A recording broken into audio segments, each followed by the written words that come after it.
بسم اللہ الرحمن الرحیم. ویلکم ٹو فکر ناؤ. آج کا پروگرام ہم پریزیڈنٹ الیکٹ ڈونلڈ ٹرمپ کے حوالے سے کریں گے اور اس کو دو حصوں میں کیا جائے گا. پہلا حصہ جو ہے وہ اس پر ہوگا کہ ڈونلڈ ٹرمپ کے پریزیڈنٹ بننے سے امریکہ کے اندر کیا مسائل پیدا ہوں گے اور کیا مسائل وہ حل کرنے کی کوشش کریں گے اور ان کے الیکشن کی وجوہات جو ہیں وہ کیا ہیں. تو مختصر بات ہوگی، اگرچہ اس پہ اب تو کتابیں لکھی جائیں گی اور بڑے تھیسس لکھے جائیں گے، لیکن مختصر جو موٹے موٹے پوائنٹس ہیں ان پہ بات ہوگی. اور اگر آپ کوئی مزید کوشچن پوچھنا چاہیں تو آپ کمنٹس میں پوچھ سکتے ہیں، ہم ان کا جواب دینے کی کوشش کریں گے. پہلی بات تو یہ ہے کہ پریزیڈنٹ الیکٹ ڈونلڈ ٹرمپ کے الیکشن سے اور ڈیموکریٹ پارٹی جو کہ برس اقتدار ہے اس وقت، سینٹ میں بھی اور وائٹ ہاؤس میں بھی، ہاؤس میں ان کی اقلیت ہے، تو ان کے ہوتے ہوئے الیکشن میں جس طرح ڈیموکریٹ پارٹی ہاری ہے اور جس طرح کلیئر میجورٹی کے ساتھ ڈونلڈ ٹرمپ جیتے ہیں، اس سے ایک بات ثابت ہو گئی ہے کہ ڈونلڈ ٹرمپ کا یہ دعویٰ کہ الیکشن ریگڈ ہیں، الیکشن میں دھاندلی ہوئی ہے اور مجھے ہرایا گیا ہے 2020 میں، وہ بالکل غلط ثابت ہوا ہے. تو اس لحاظ سے امریکہ کا جمہوری نظام جو ہے یہ اس کی کامیابی ہے. اور وہ دعویٰ کہ میں جیت گیا تھا اور مجھے جو ہے دھاندلی سے ہرایا گیا، وہ غلط ثابت ہوا کہ اگر وہ دھاندلی اس وقت کی گئی تھی جب خود ڈونلڈ ٹرمپ پریزیڈنٹ تھے اور وہ ہار گئے، تو وہ دھاندلی اب کرنا زیادہ آسان تھی، جبکہ وائٹ ہاؤس میں بھی اور سینٹ میں بھی ڈیموکریٹس کی اکثریت تھی اور وہ ان کے ہاتھ میں طاقت ساری تھی. لیکن یہاں الیکشن میں دھاندلی کرنا اس طرح ممکن ہے ہی نہیں، انلیس کہ بہت ہی حالات خراب ہو جائیں، ورنہ اس میں دھاندلی کرنا اس طرح ممکن نہیں. اور الیکشن جو ہیں وہ الیکشن کمیشن یہاں نہیں کراتا، گورنمنٹ الیکشن نہیں کراتی. الیکشن جو ہے وہ اسٹیٹ کراتی ہے، ہر اسٹیٹ کا اپنا الیکشن کا علیحدہ سسٹم ہے. تو اب اس میں جانے کی ضرورت نہیں ہے، بہت لمبا چوڑا قصہ ہے وہ. تو اس لیے وہ دھاندلی کرنا ممکن ہی نہیں ہے. اور اس پہ جو چیکس اینڈ بیلنسز ہیں، جس طرح وہ سسٹم اوپن ہے، اس میں دھاندلی کرنا ناممکن ہے، آلموسٹ ناممکن ہے. چھوٹی موٹی کہیں ایک آدھی کوئی ایسی ہو جائے تو ہو جائے. اب یہ کہتے رہے ہیں ڈونلڈ ٹرمپ کے جو وہ ہزاروں لاکھوں لوگ جو ہیں وہ انلیگل جو ہیں انہوں نے ووٹ ڈالے ہیں، کوئی ایک کیس بھی ثابت نہیں ہوا. ایک یا دو کیسز ایسے ہوئے ہیں جہاں پر کہ وہ جو اس آدمی ایلیجیبل تھا اور وہ بھی بیچارہ جیل سے آیا تھا چھوٹ کے، کئی سال جیل میں رہا، جیل سے آیا تھا. تو اس میں پابندی، ان ریاست میں پابندی یہ ہے اس ریاست میں کہ اگر وہ جیل میں سزا کاٹی ہے، اگر مجرم ثابت ہو چکا ہے تو وہ ووٹ نہیں ڈال سکتا. اس کو نہیں معلوم تھا، ان پڑھ سا آدمی تھا، اس نے جا کے ووٹ ڈال دیا. اس کے علاوہ کوئی کیس ثابت نہیں ہوا کہ وہ لاکھوں لوگ جو تھے وہ انہوں نے آ کے ووٹ ڈال دیے جو کہ ووٹ ڈالنے کے حقدار نہیں تھے اور اس امریکہ کے شہری بھی نہیں ہے. تاہم یہ پہلی اس لحاظ سے جمہوریت کی فتح ہے، جمہوری نظام کی فتح ہے. دوسری بات یہ ہے کہ ڈونلڈ ٹرمپ کے جیتنے کی وجہ جو ہے وہ اس کا عوامی سٹائل ہے. وہ پڑھی لکھی بات نہیں کرتا، نہ وہ پڑھا لکھا آدمی ہے. وہ جسے ہمارے کہتے ہیں جٹ کی بات کرے، جٹ کی گال کرے، نہ مطلب وہ عوامی لیول کی بات کرتا ہے اور وہ انٹلیکچوئل خود بھی نہیں ہے. تو اس کی ایک اپیل تھی لوگوں کے لیے. دوسرے جو معاشی حالات تھے کووڈ کے بعد، جس طرح معاشی حالات خراب ہوئے، پوری دنیا میں ہوئے، انفلیشن بے تحاشا ہوا، یہاں بھی ہوا اور پاکستان میں بھی، باقی دنیا کے ممالک میں بھی انفلیشن تھا. اس کی وجہ سے ظاہر ہے جو پرائسز بڑھی اور سارا کچھ ہوا، اس میں بائیڈن ایڈمنسٹریشن نے بہت زبردست کام کیا ہے. انفلیشن کو اس وقت جو ہے انفلیشن جو ہے وہ انڈر کنٹرول ہے، ٹوٹلی انڈر کنٹرول ہے، 2% سے تھوڑا سا اوپر ہے. اور آج بھی فیڈرل ریزرو نے جو انٹرسٹ ریٹ ہیں اور کم کیے ہیں. تو لیکن ہوا یہ ہے کہ انفلیشن کی وجہ سے جو پرائسز بڑھی تھیں، جو انفلیشن کی وجہ سے جو لوگوں کو مسائل پیش آئے تھے، اور اب جو وہ حل ہونا شروع ہوئے ہیں، تو اس کا فائدہ عوام تک ابھی تک نہیں پہنچا. اور لوگ جو ہیں وہ اس کا بائیڈن ایڈمنسٹریشن کو ذمہ دار ٹھہراتے ہیں. بائیڈن ایڈمنسٹریشن نے لوگوں کو $1.9 ٹریلین منظور کرا کے لوگوں کے گھروں میں کیش بھیجے ہیں تاکہ لوگ جو ہیں جن کی جابس ختم ہو گئی ہیں, جن کے پاس آمدنی کا کوئی ذریعہ نہیں رہا, جن کے کاروبار بند ہو گئے ہیں, وہ اپنے آپ کو کچھ سنبھال سکیں. لیکن جب اتنا پیسہ مارکیٹ میں آئے گا اور بغیر کام کاج کے آئے گا, ارن منی تو نہیں ہے نا, یہ فری منی ہے, تو اس سے انفلیشن تو ہوگا. تو اور انفلیشن جو ہے, لیکن کامیابی یہ ہے بائیڈن ایڈمنسٹریشن کی, خاص طور پہ جو ان کا ریزرو بینک ہے, جسے ہم اسٹیٹ بینک کہتے ہیں پاکستان میں, جہاں پر فیڈرل ریزرو کہتے ہیں اس کی بہت بڑی کامیابی یہ ہے کہ اتنے انفلیشن کو کنٹرول انہوں نے کیا ہے, لیکن ریسیشن نہیں ہوا, اور ریسیشن کے بغیر انہوں نے کنٹرول کیا اس کو.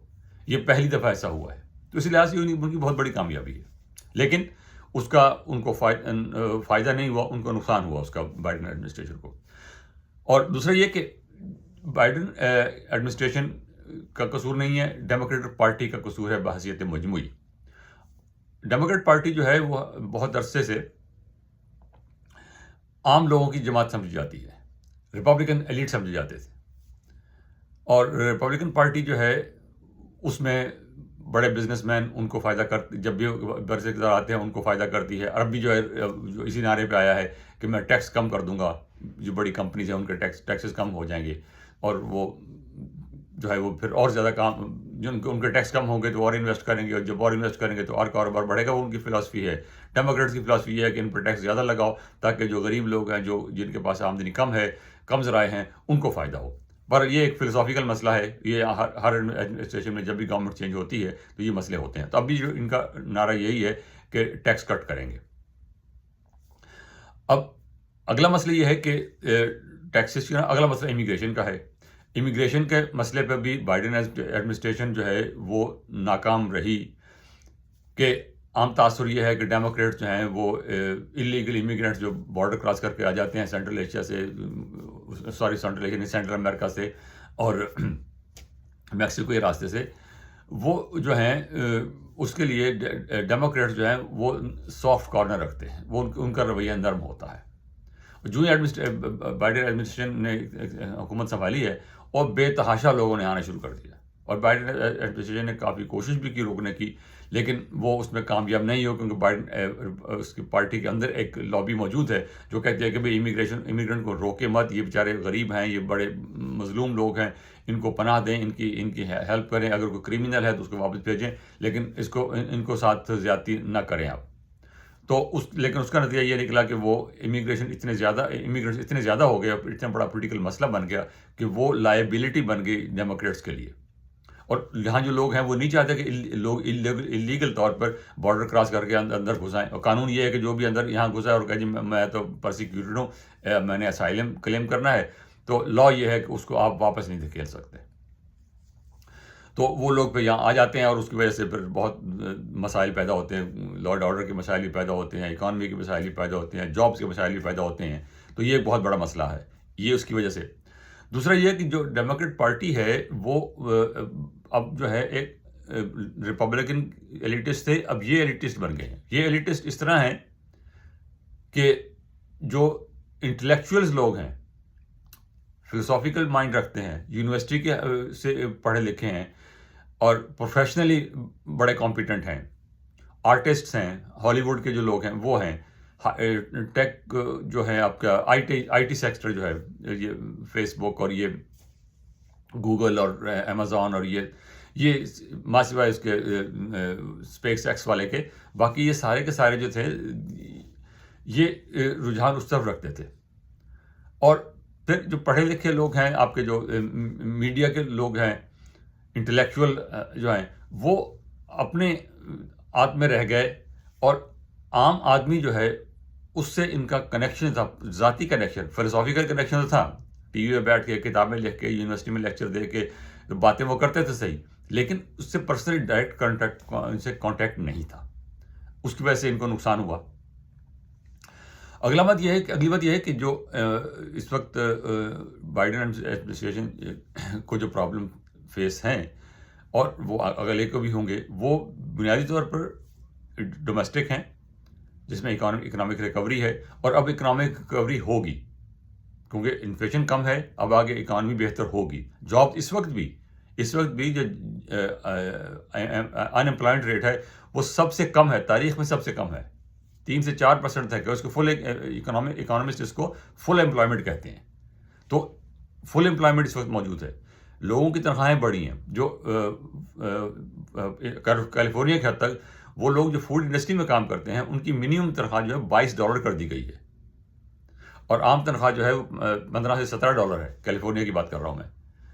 تو اس لحاظ سے لوگوں کی تنخواہیں بڑھی ہیں, لوگوں کا پیسہ بڑھا, لیکن وہ جو مہنگائی کا جو ایک پنچ ہے وہ لوگوں میں ابھی تک ہے, اور اس کی سزا جو ہے وہ ان لوگوں کو ملی ہے. لیکن جب بائیڈن ایڈمنسٹریشن ڈیموکریٹ پارٹی کا جو کنیکشن کمزور ہوا ہے عام لوگوں سے, جس میں کیونکہ عام طور پہ جو لٹینو لوگ جو ہیں لاطینی امریکہ سے جو آتے ہیں, جو میکسیکو سے آتے ہیں, مسلمان ہیں, بلیکس ہیں, آرمینینز ہیں, جیوز ہیں, جو اپنے آپ کو پرسیکیوٹڈ محسوس کرتے ہیں, مائنورٹی محسوس کرتے ہیں, وہ ڈیموکریٹس کے ساتھ تھے, اور ابھی بھی ہیں, میجورٹی ابھی ان کی ہے. لیکن اس الیکشن میں ڈیموکریٹس کی جو ہے وہ اکثریت ان لوگوں میں, ان گروپس میں کم ہوئی ہے. ڈیموکریٹس نے اوور دا ایئرز یہ سمجھ لیا تھا کہ یہ مسلمان جو ہے, عربز اور یہ جیوز اور یہ لٹینو اور یہ بلیکس, یہ تو ہماری جیب میں ہے. وہ ان کا یہ جو اسمگنس تھا اس سے ان کو نقصان ہوا ہے. اور ڈونلڈ ٹرمپ نے, جیسے میں نے کہا کہ وہ عوامی سا اسٹائل اس نے اپنایا, اور عوامی اسٹائل میں وہ بات کرتا ہے, اس میں بدتمیزی بھی ہوتی ہے, گالیاں بھی دیتا ہے, ولگیرٹی بھی کرتا ہے, اس میں کوئی شک نہیں ہے. تو اس نے جو ہے وہ زبان اپنائی, اور یہ لوگ جو ان کے ساتھ تھے, یہ جو ورکنگ کلاس لوگ تھے, اور ورکنگ کلاس کے لوگ جو ہیں وہ اسکن کلر کا مسئلہ نہیں تھا, ریس کا مسئلہ الگ. اگر جس نے ٹرمپ نے جو باتیں کی ہیں, ریسسٹ باتیں کی اس نے کی ہیں, سیکسسٹ باتیں اس نے کی ہیں. وہ خود اس کو ایک کیس میں 34 فیلنی چارجز پہ کنوکٹ ہوا ہے. اس کو سزا, جیل میں نہیں گیا, لیکن اس کو سزا ہوئی بھی ہے, اگر جو اس کو جیل میں نہیں بھیجا گیا. اور اسے کتنے سارے اور کیسز بھی ہیں. خیر وہ اب کیسز ختم ہو جائیں گے, کیونکہ پریزیڈنٹ کو جو ہے آپ پروسیکیوٹ نہیں کر سکتے, لیکن کیسز اس کے خلاف تھے. اور اب صورتحال یہ ہے کہ یہ لوگ جو مائنورٹیز کے لوگ ہیں ان میں ان کا ووٹ کم ہوا ہے, ڈیموکریٹس کا ووٹ کم ہوا ہے, اور پہلی دفعہ ایسا ہوا کہ ادھر گئے. ہمارے پوائنٹ آف ویو سے اگر دیکھیں, عربز, مسلمز اور رائٹ ونگ جوز جو انتہا پسند ہے, جو فلسطینیوں سے شدید نفرت کرتے ہیں, وہ جیوز, وہ سارے ڈیموکریٹس کو انہوں نے سب نے ڈونلڈ ٹرمپ کو ووٹ دیا ہے. میں دوبارہ بات کہتا ہوں اس کو, عربز, مسلمان اور رائٹ ونگ جیوز, جن کی آپس میں کوئی مڈل ایسٹ کے حوالے سے ان کا آپس میں کوئی مشترکہ انٹرسٹ نہیں ہے, انہوں نے ڈیموکریٹس کو, انہوں نے ٹرمپ کو ووٹ دیے ہیں. تو یہ جو کولیشن بلڈ اس نے کی ہے, اس کا اس کو فائدہ ہوا ہے.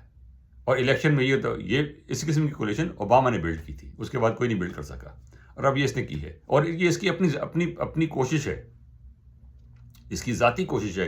ریپبلکن پارٹی یہ سب کچھ نہیں کرنا چاہتی تھی. اس قسم کی ولگیرٹی, اس قسم کا وائلنس, اس قسم کی زبان, اس قسم کی بدزبانی, گالیاں دینا, لوگوں کے نام رکھنا, ریپبلکن پارٹی یہ کام نہیں کرنا چاہتی تھی. لیکن اس شخص نے ریپبلکن پارٹی کی جو اسٹیبلشمنٹ ہے اس کو بھی رگیت دیا, اور اپنی محنت سے, اپنی طاقت سے وہ شخص یہاں پر پہنچا ہے. اس کی تعریف بھی کی جا سکتی ہے, لیکن اس کے جو کچھ اس نے کیا ہے وہ تاریخ کا حصہ ہے.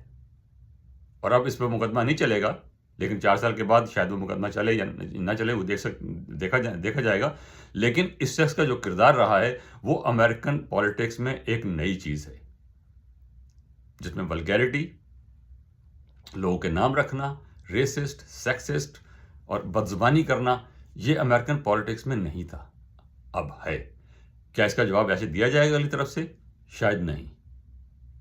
ڈیموکریٹس نے جس طرح گریسفلی اس کو کنسیڈ کیا ہے, آج پریزیڈنٹ بائیڈن نے تقریر کی ہے, اس نے کہا کہ ڈیموکریسی ہیز ون اینڈ ہم اس کے ٹرانزیشن کو بالکل پیسفلی ہونے دیں گے. جبکہ جب ڈونلڈ ٹرمپ ہارا ہے تو اس نے جس طرح کی گفتگو کی تھی, جس قسم کی بات کی تھی, وائٹ ہاؤس سے نکلنے سے انکار کیا, پھر اس کو آلموسٹ زبردستی وہاں سے نکالا گیا. اس کے بعد اس نے جب اوتھ ٹیکنگ سرمنی ہوئی ہے بائیڈن کی, اس میں شامل ہونے سے انکار کر دیا. وہ جو پہلی دفعہ ایسا ہوا ہے. اب جب بائیڈن جیتا تھا تو ہلری کلنٹن اس کے ساتھ کھڑی تھی، جس کو اس نے ہرایا تھا، بل کلنٹن اس کے ساتھ کھڑا تھا، براک اوباما وہاں موجود تھا. تو یہ ایک کرٹسی، ایک ڈیکورم، ایک نارم امریکن پالیٹکس میں رہا ہے اور ابھی تک بھی ہے. لیکن اس شخص نے ان سب کو رگیدا ہے. اب آگے کیا ہوگا وہ دیکھا جائے گا. جو چیلنج ہے اس کے لیے انٹرنیشنل لیول پہ وہ چائنا ہے، یوکرین ہے، اس کے بعد مڈل ایسٹ ہے. اس پہ پھر کسی وقت بات ہوگی. تاہم یہ اس وقت بات یہاں ختم کرتے ہیں. اب آگے کیسے چلائے گا اس کو، وہ جس نے کہا کہ میں سب کو فائر کر دوں گا، میں کسی کو ساری بیوروکریسی کو ختم کر دوں گا، میں اس کو فیڈرل ریزرو بینک جو ہے اس کو یہ ہٹا نہیں سکتا چیئرمین کو. آج اس کا بیان آیا کہ اگر انہوں نے ہٹانے کی کوشش کی میں آئی ول ناٹ ریزائن. تو یہ کانفلکٹ اب شروع ہوگا. جسٹس ڈپارٹمنٹ جو ہے اس کا جو اٹارنی جنرل ہے اس کو پریزیڈنٹ اپوائنٹ کرتا ہے، لیکن وہ پریزیڈنٹ کے ماتحت نہیں ہوتا. پریزیڈنٹ اس کو فائر نہیں کر سکتا. اگر اس نے فائر کیا تو دیٹ ول بی نیو. اس نے کہا کہ میں کروں گا. دوسرا ملٹری کا مسئلہ ہے کہ ملٹری جو ہے وہ پریزیڈنٹ کے انڈر ہے، ہی از کمانڈر ان چیف. ملٹری کو ملک کے اندر استعمال نہیں کر سکتے. اس نے کہا کہ میں ملک کے اندر استعمال کروں گا لا اینڈ آرڈر کے لیے، بارڈر پہ میں کروں گا. اب کرے گا نہیں کرے گا کیسے ہوگا اس کو دیکھنے کی چیز ہے. بہت شکریہ. خدا حافظ.